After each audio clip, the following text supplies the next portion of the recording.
Good morning. Welcome to Future Fest. It's great to see so many of you here today. Please do tweet using the hashtag FutureFest18.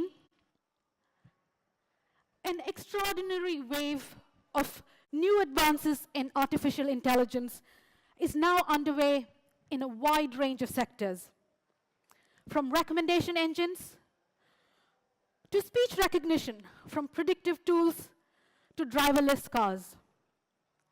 A crucial question is how to maximize the benefits of AI for the public while avoiding the biggest risks. However, discussion of artificial intelligence in the education sector is less advanced. Education has remained the same over the centuries. Formal structures in schools and universities have followed the sage on a stage and assembly line models. Industries like transportation, healthcare, e-commerce are being disrupted by AI. Would education be next? Nesta has been doing some horizon scanning to see how AI is already being implemented in interesting ways in education, with applications being used by learners, teachers, and at the system level. We are excited by how these applications can be used to tackle some of the wicked problems like reducing teacher workload, increasing social mobility, improving assessment, and enabling children to learn at different speeds. But alongside great potential is great uncertainty. Positive outcomes are not guaranteed. And it's vital that people from across our education system, not just the technologists, are involved in shaping the use of AI in education. Today, we'll explore with two thought leaders how we can ensure that we create an artificially intelligent education that has the interests of educators and learners at its heart. Sir Anthony Seldon, Vice-Chancellor of the University of Buckingham, is one of Britain's leading contemporary historians, educationalists, commentators, and political authors. He'll share insights from his book, The Fourth Education Revolution: Will AI Liberate or Infantilize Humanity? Azeem Azhar, the curator of the Exponential View, tech entrepreneur, strategist, writer, advisor, and investor in many technology startups, especially in the AI sector, will respond to Sir Anthony, followed by a panel discussion. And now I call upon Sir Anthony. Thank you. Thanks very much indeed, and very nice to be here. By the way, you said that I was one of the leading, and it sounded like the word fornicators. I was one of the leading fornicators. Can I just say that I'm sorry to disappoint you, but you just take one look at me, and it's clearly, whatever else you said about me, I clearly could not be one of the leading fornicators. Though when I was 6'8" before my operation, I no doubt could have had some claim in that area. Seriously.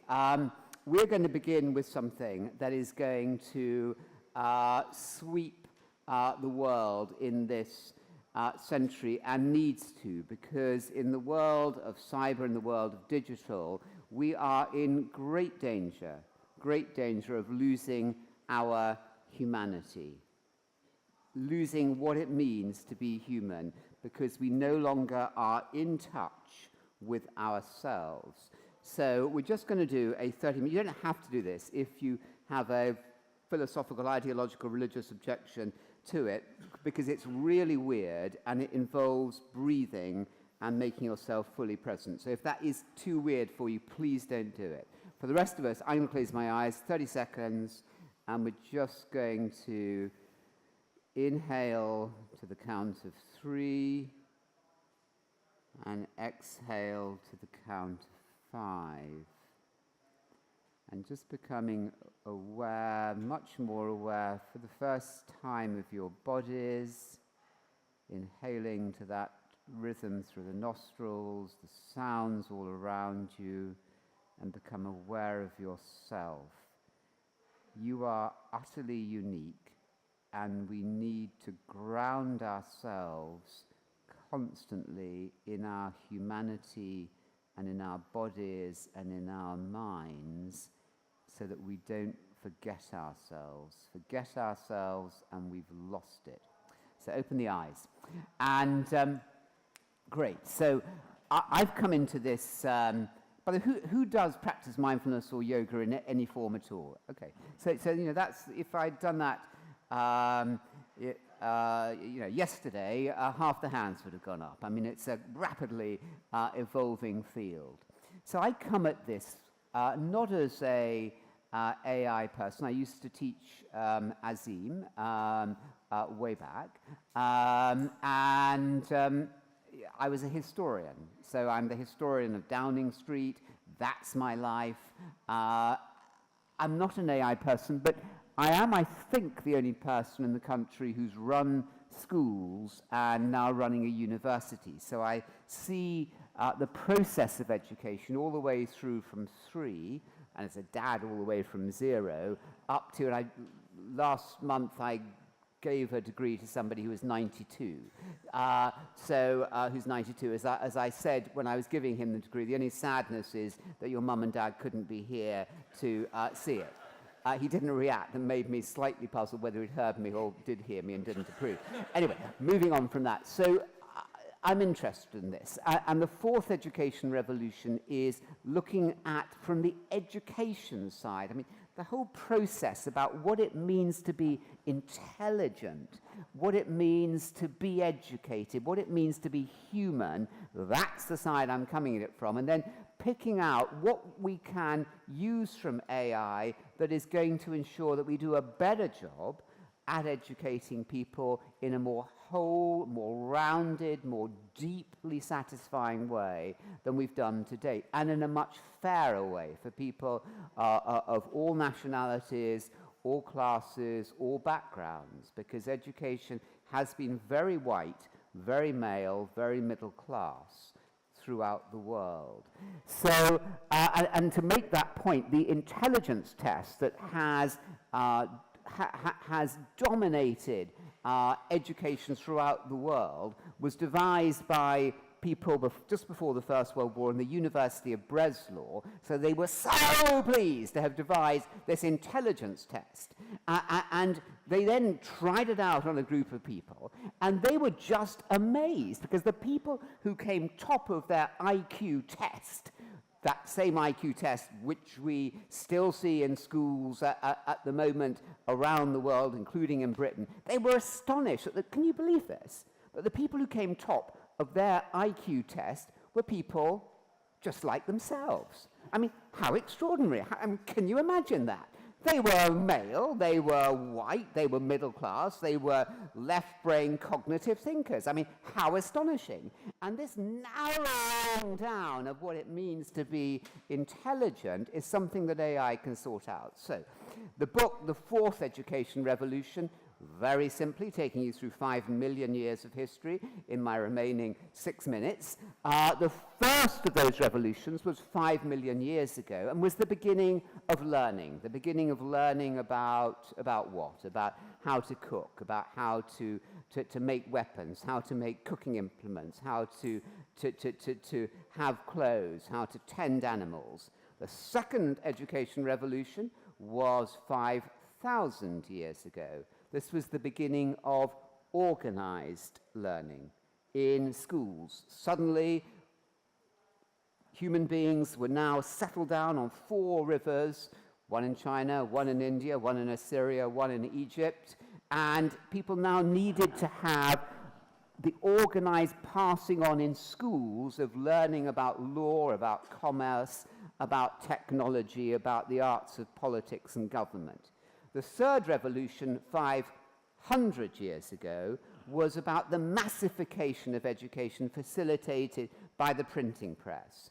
And we are still in that factory model of education where young people start at the age of 3 in formal school, and they come along year 4, year 5, year 6, up to year 11, 12, 13, and as they're coming along the factory line, bits of information are inserted into them, and then they're tested on this. Testing is all about producing the right answer at the right time, in the right way. Do that, and you are brilliant. And that is the only measure that we have of intelligence. So there were 5, despite all the fantastic work, and I endlessly salute teachers in state schools around the world, in all kinds of schools around the world and universities. The model was deeply flawed. One flaw was that it did not crack social mobility. Those who were the elites in communist as well as in liberal democracies still came out at the top of this system. Flaw number 2 was it was all designed for your age on the 1st of September, not your stage of learning. So an 11-year-old might have been capable of doing maths at the age of a 17-year-old, but history at the age of a 5-year-old. The system was utterly blunt and couldn't personalize the education. It moved inflexibly, rigidly, teacher at the front, the stage on the stage, exactly as you heard. Third problem was teacher workload. And despite all those promises that we heard about this was going to outlast, crack the problem of lecturer at university and filling in all those bloody forms that endlessly my academics have to do at the University of Buckingham, and teachers, administration crushes, our son does teach first, crushes the amount of time that they can spend actually teaching. Problem number 4 is what a narrow range of intelligence. As Howard Gardner from Harvard said, God, we got it so wrong in this factory model. He said, don't ask how intelligent a child is, ask rather, don't ask how intelligent a child is in that University of Breslau IQ kind of way, ask rather, how is a child intelligent? Can you see how demeaning, cruel, and limiting it is to define people in this very narrow vision? And the 5th area was the system homogenized. It did not individuate young people, which is one reason why we have such an explosion of mental health issues, because the system is not interested in you. It's interested in your little bit of mind up here, and can you replicate the right answer in the right way at the right time? There's no individual. It's not interested in your response, even in the arts, which, by the way, are getting crushed out of schools because they somehow are not fitting. And it is the children from less advantaged backgrounds who are not getting the breadth that you need to get. It's those who are suffering because of this obsession. It will be seen as an ideological folly, this obsession with exams, a very limited form of exams, no entrepreneurialism, no creativity, no imagination, no heart, no soul, very little development of the body, interest in physical education. So AI can and will. The book, The Fourth Education Revolution, all the profits are going to a fantastic woman who personified what it means to be lead your life from the heart, from your body. She was amazingly physically active as well as her mind. She was Jo Cox, cruelly cut down in her prime by a fascist during the referendum campaign just over 2 years ago. So the book is dedicated to the picture of Jo Cox in the Fourth Education Revolution, because she personifies the kind of holistic intelligence which, as I explain, is already happening in the most advanced schools, which are doing everything, overcoming all those 5 disadvantages of the model. This is, just finally, this is so big, this revolution, that people in the education system, they're not bad people, people in government, the officials, the people in Ofsted, people running schools, they are not bad human beings. They are trying to do their best. They are just so imbued in their mindset about what they think education is that they don't even know that it is a mindset. They are not beginning with what it means to be human, what it means to be intelligent, or what the word education is, and very few of them will be able to tell you what education is. You all know what it is here, which means it's a leading out into lifelong curiosity, lifelong learning. It's not the narrowing down to the finishing point of exams and then making everybody cruelly think that you are then educated. So it is going to be an extraordinary new time here. It requires people to think from the heart as well as the head, left and right brain, holistically, compassionately, imaginatively, entrepreneurially, and then we will have. And if we get this wrong, we will find that these AI machines are taking over more and more of our life. We need to have active learning, and the more we make our young people think that it's just about learning the right answer, which is passive, inert learning rather than active learning. Don't tell kids any answer. Your best teachers, your best moments happen when the teachers let you discover the right answers for yourself. They didn't lead you to it. That's active learning. We can then have the kind of education system that we so badly need. Thank you all very much.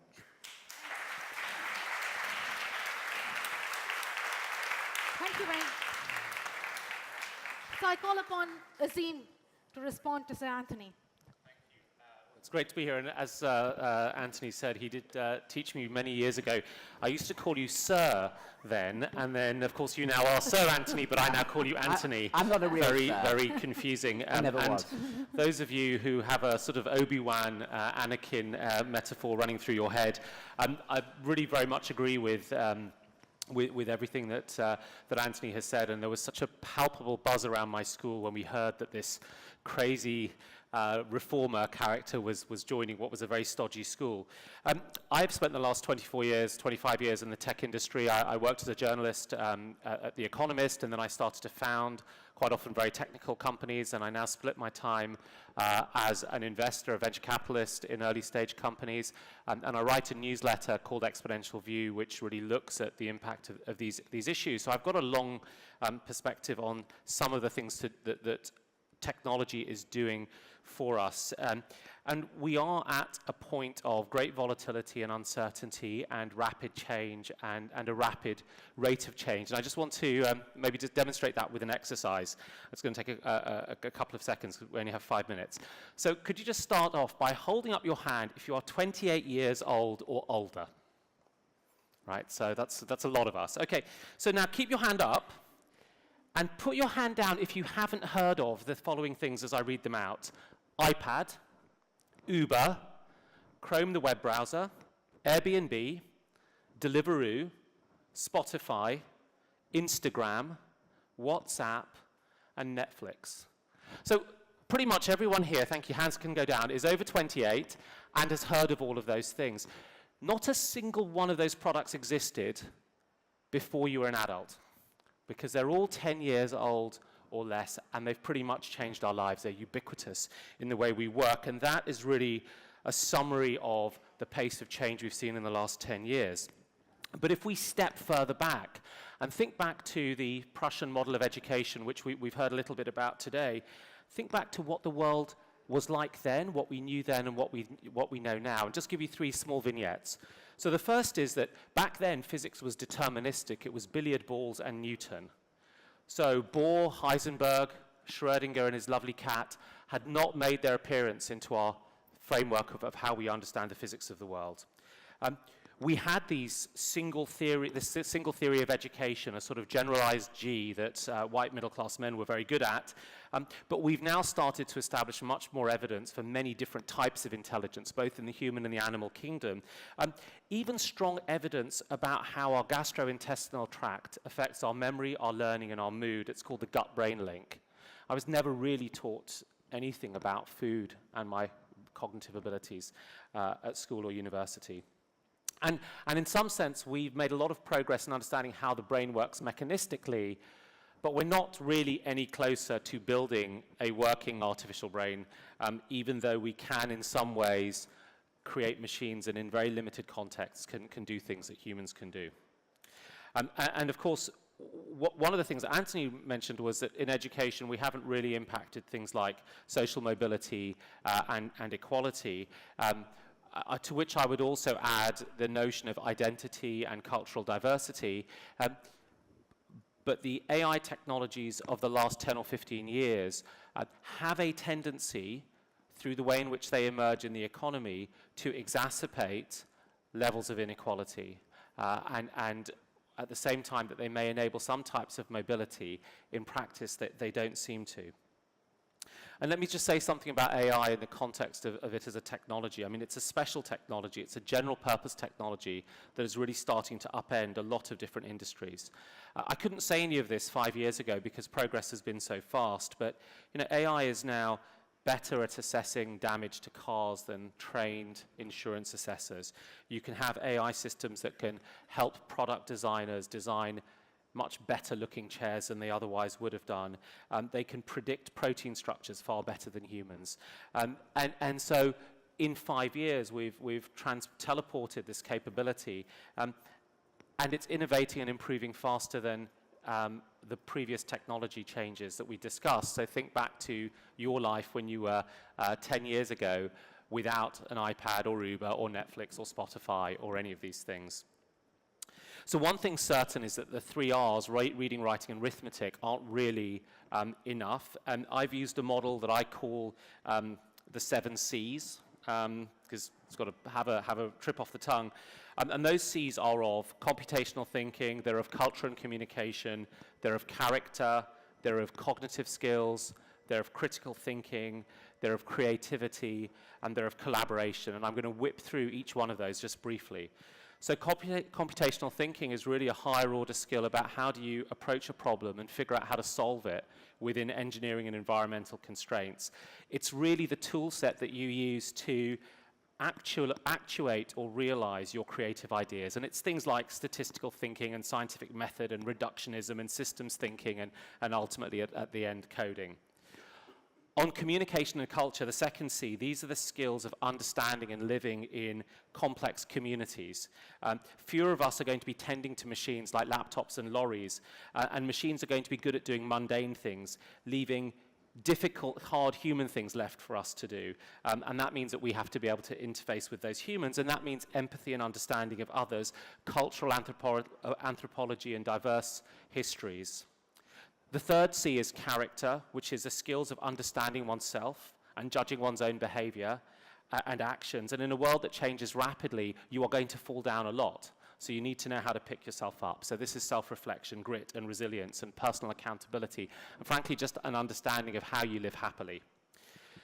The fourth C is creativity. Machines are great at doing the same thing again and again, and they're going to optimize and render efficient the extremely mundane, which is often what we'd ask our people to do. But creativity is a path that's continuously unwritten. Cognitive skills are important because in a time of rapid change, you are going to need to learn new skills.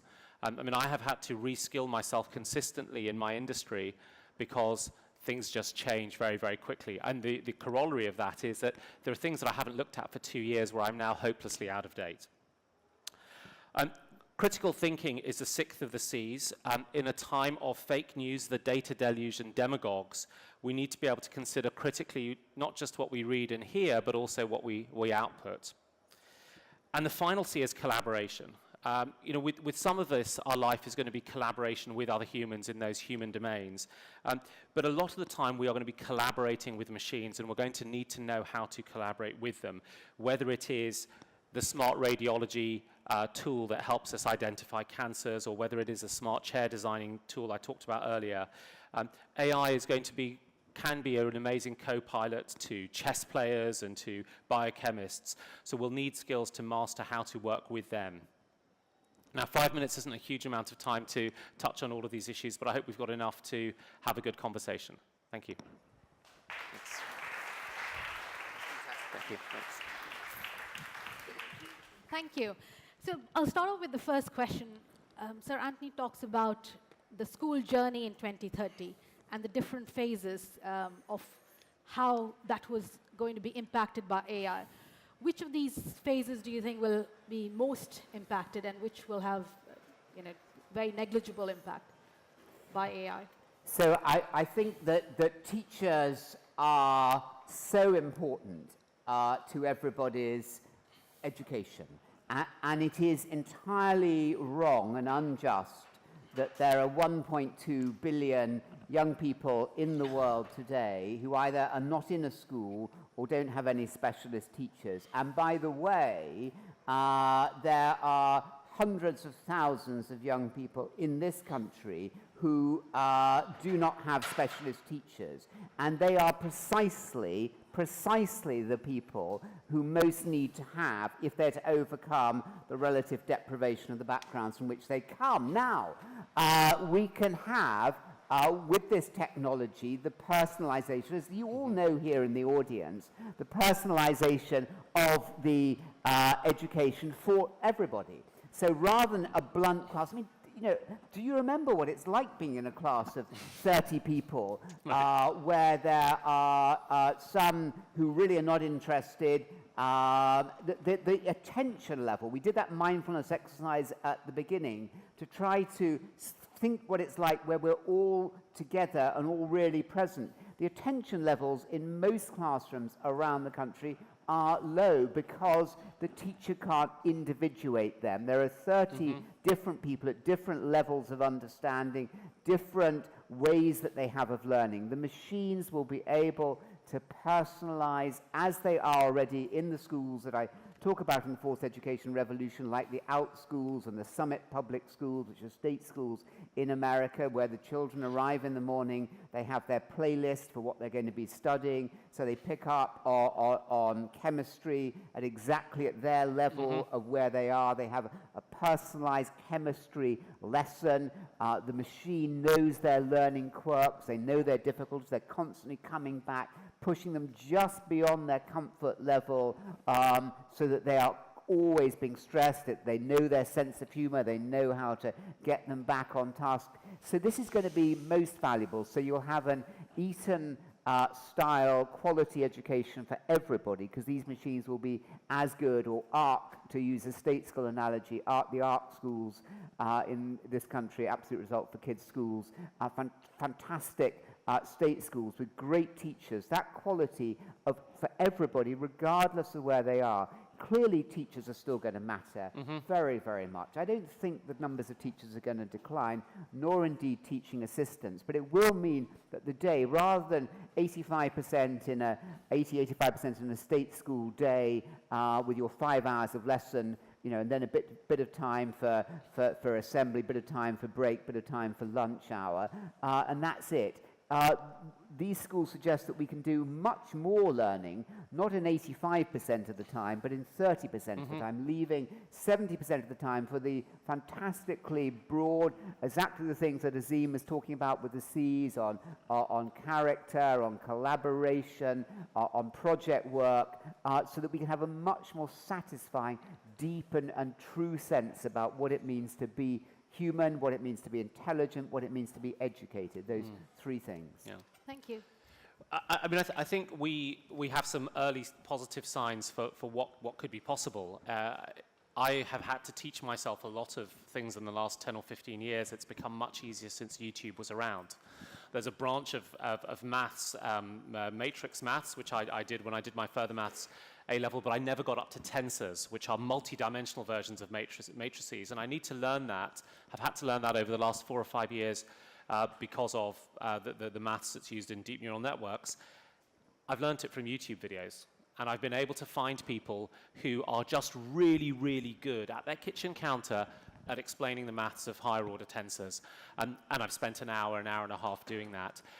And I've discovered that there are resources like that for my kids, and they respond to different teachers, different video styles. Now, it's very difficult to find the right ones, and that's perhaps where AI and formal curricula can emerge.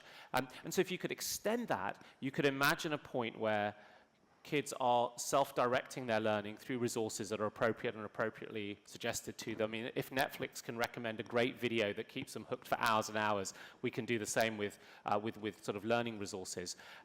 And that then allows you to spin back to what Anthony describes as spending more of the school day in periods of collaboration. Thinking back to my son, who's 13, his single best day at school, from my opinion, was when they went out into one of the playing pitches and they had a maths day, and they kind of did maths with footballs and cones and things like that, and it was very haptic. It was integrated, but it was far better than sitting over a sheet of multiplications tables, which frankly Microsoft Excel will always do better at than you.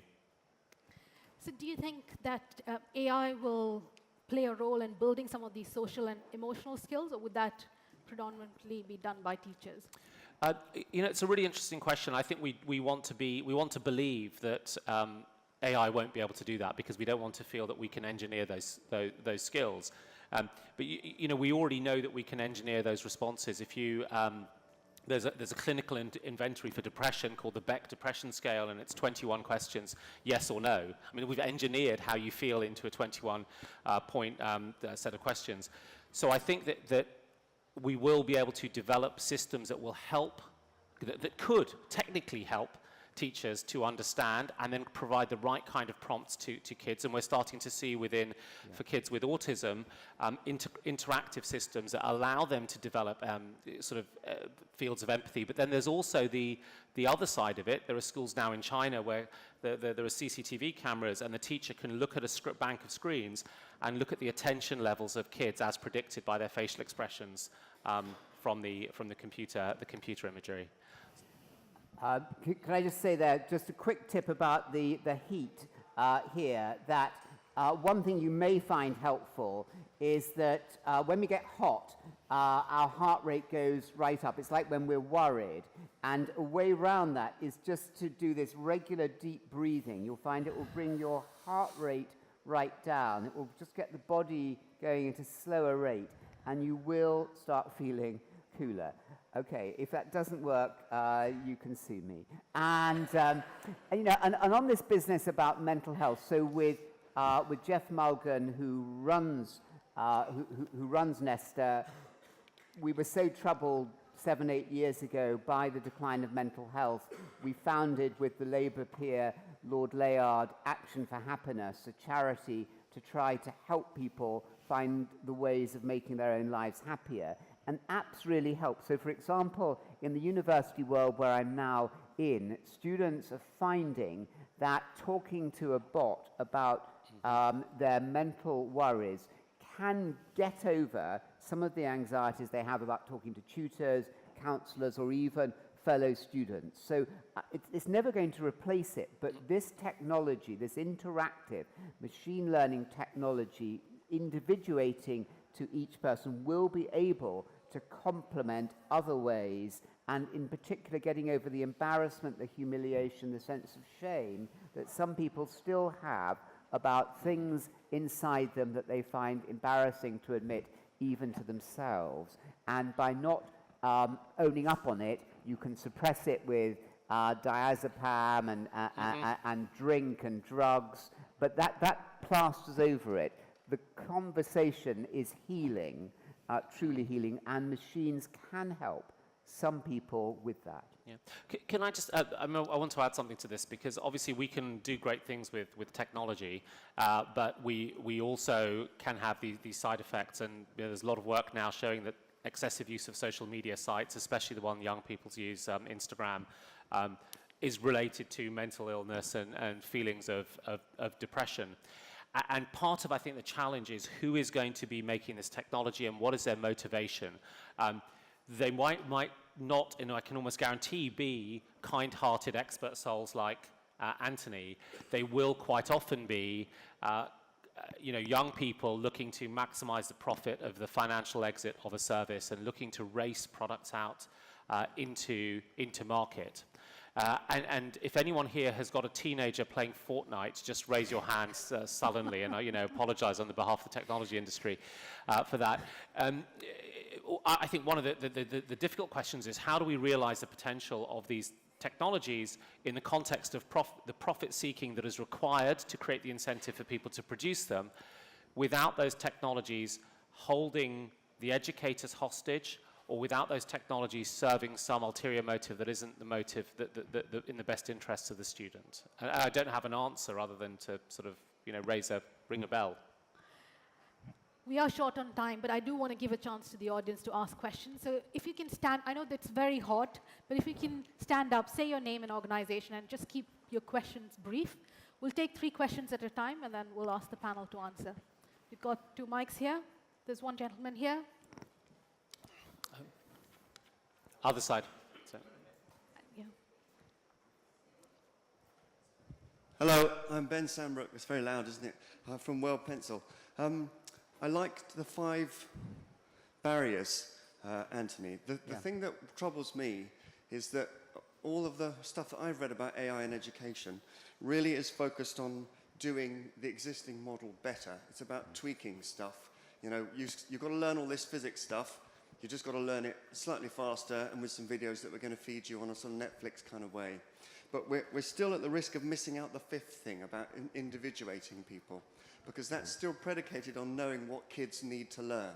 And for as long as you stick on knowing what they need to learn, you won't allow yourself to open up what they could be discovering. And I think that is really a matter of pedagogy rather than a matter of artificial intelligence. Mm-hmm. So where are the examples, I suppose, to turn it into a question of where that's, AI is your friend and not your master, and where is the discovery orientation of pedagogy and learning happening better?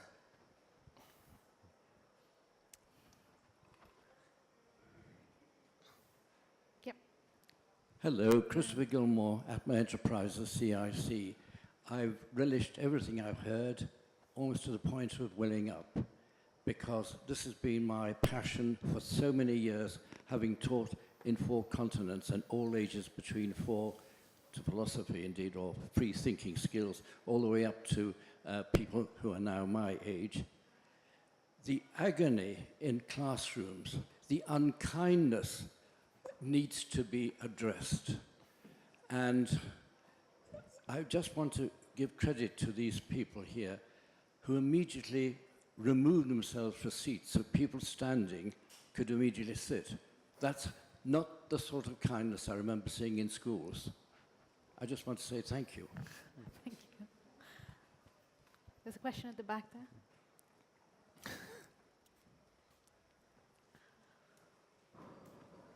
Hi, I'm Joe from DebateMate.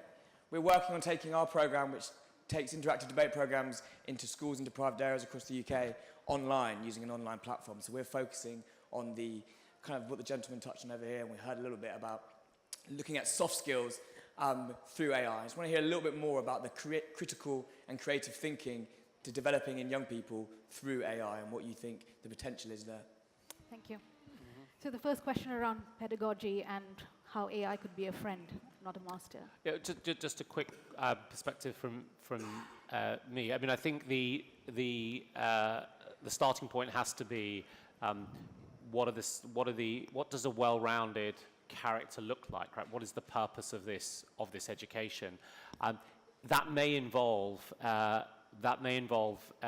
watching YouTubes on videos about physics, because it's about learning how to learn and taking on new classes of skills. I think one of the things that I've certainly seen in my entrepreneurial career is that people are consistently inventing the future, and there is no playbook. So you need to learn and how to orient yourself. I think that's one of the things that I have valued in watching my children and their peers self-direct their learning on YouTube, even if it's for something like braiding hair, which my youngest daughter has really become an expert in.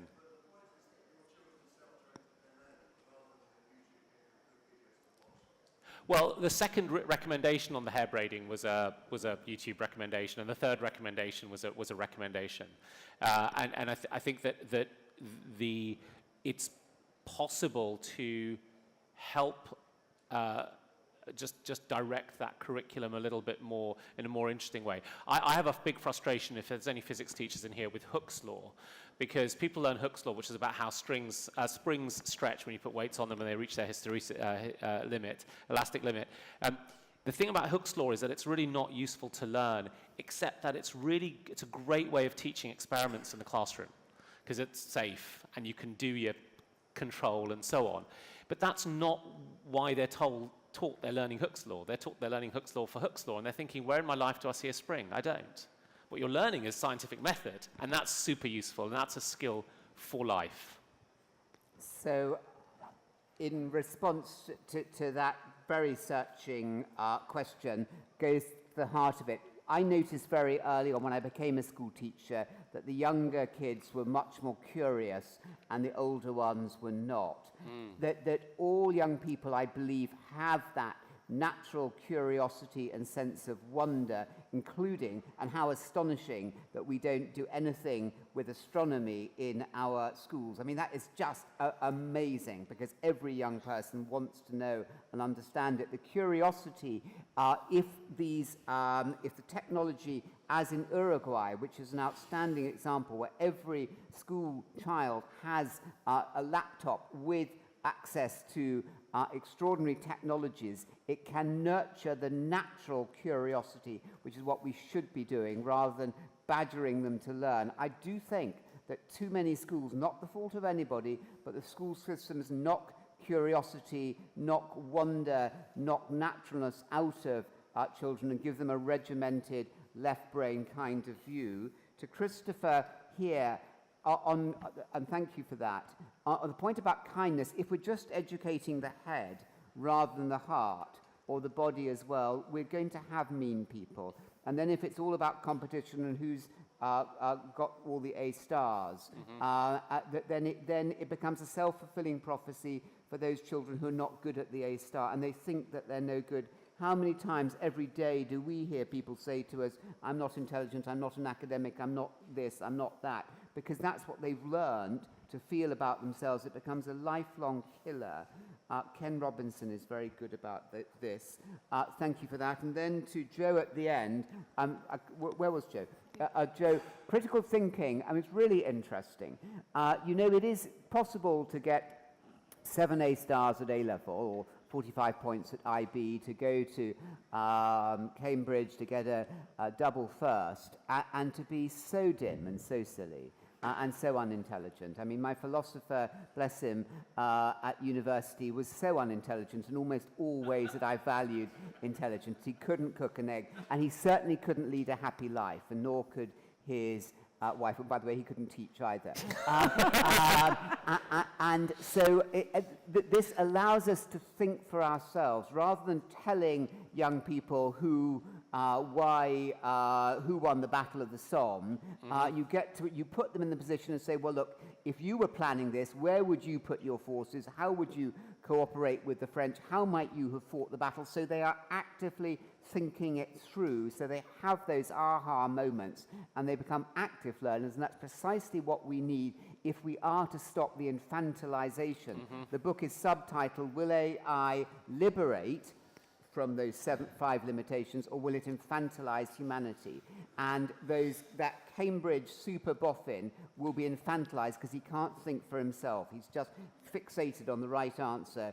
And of course, his academics will salivate and sweat and think this is just bloody marvelous, but they're part of that same mindset, and they can't even see they're part of that same mindset. Poor things. Thank you. So the time is up, but I know it's a really interesting conversation, and I'll invite you to have more conversations just outside, because we do need to go on to the next session. But thank you so much to Anthony and Azhar for a fantastic panel. Thank you.